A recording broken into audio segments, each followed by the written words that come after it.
I must let you know, I have a horrible feeling about our return journey. What? I remember going fishing a lot as a young guy. I mean, hunting too, to tell you the truth. My dad was very, very much into hunting and fishing. Still is. We don't go as often as we'd like, together at least. He still goes hunting quite a bit and fishing every once in a while, and I love to go fishing with him when I can. We go freshwater fishing. I never did any saltwater fishing, but it's usually we go very, very early in the morning because Louisiana, it's hot, and you need to get in and get out before that sun starts coming down because, boy, let me tell you, it gets very, very hot. But leaving in the dark was always kind of unnerving. For me as a young boy especially, I'm a little bit more confident now, but I remember my dad was always so confident, and we never had GPSs back then and stuff. My dad just used the compass for everything, and it's such a strange device, right? You mean tell me it just always points north? What kind of phenomenon is that? I know it has to do with magnetic poles and stuff like that, but think about it, man. You're relying on just this device with no batteries, no nothing, to just point to a certain direction. I guess it's just like any other tool, right? You have to trust it, you have to know how to use it, and you have to take precautions, like not going out when the weather's really, really bad, or when there's no full moon or moon at all, or when there's no fog. And going out in the water with fog and darkness, scary, scary stuff, man. But hey, ships do it all the time. We are going to watch a video about one that did it today. It's called The Fisherman, and it's by Nightmare Tales. Listen, guys, make sure to head on over to Nightmare Tales' channel, click the subscribe button, click the notification bell, and if you like reaction videos, make sure to subscribe to this channel as well. Let's get into the animation. Oh, that's a nice drawing. Many years ago, in a coastal village in Northern Ireland, a fishing boat captain sat in a local pub with a hardened deckhand for hire, briefing him on the job he had on offer. They looked up as the weather report flashed across the screen of the pub television, warning of a severe fog that was crawling in, the likes of which had not been seen for 2 decades. 20 years? The worst fog in 20 years. Well, looks like the job is off, said the deckhand. Bollocks, snapped the captain.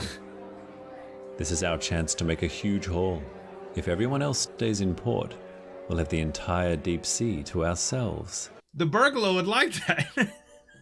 He looks very much like a burglar. And he looks like a cross between Sherlock Holmes and Long John Silver. The deckhand, although nervous, knew he was right, and he nodded in agreement. The next day before dawn, the 2 men headed out in the captain's small vessel, against all the warnings and advice they had been given.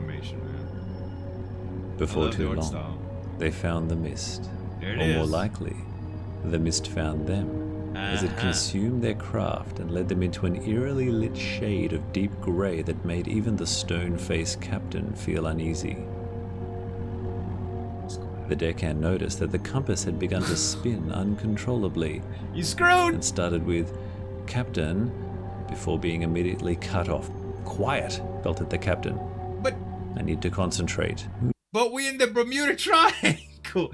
The compass. I've heard stories about the Bermuda Triangle, and the first thing that they said is people's instruments go crazy, including compasses. You know, maybe it's the magnetization in the area, or whatever. I don't think that's what's going on here. I think we're about to see the devil or something. Who knows what lies ahead of us? After a long period of uncomfortable silence, the captain reduced the throttle, and they idled on the spot. "Here," the captain said. "This is where we fish." Let's catch "Aye, some Captain," fish. the deckhand whipped back as he moved to man his station and set the nets. Over the next several hours, they hauled in catch after catch of the fattest fish any of them had ever seen. Wow. It was hard to tell exactly what they were in the dim light, but the captain knew. And he'd kept a keen eye on exactly what was coming in, and before long, their hold was brimming at full capacity. Wow. Exhausted, the men sat back, the deckhand glowing with excitement, knowing they had just hauled in a small fortune. "How did you know this spot was the one?"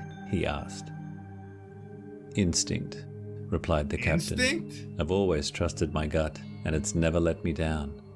However, I must let you know, I have a horrible feeling about our return journey. What? And you said that you always trust your gut. Well, this ain't good, y'all.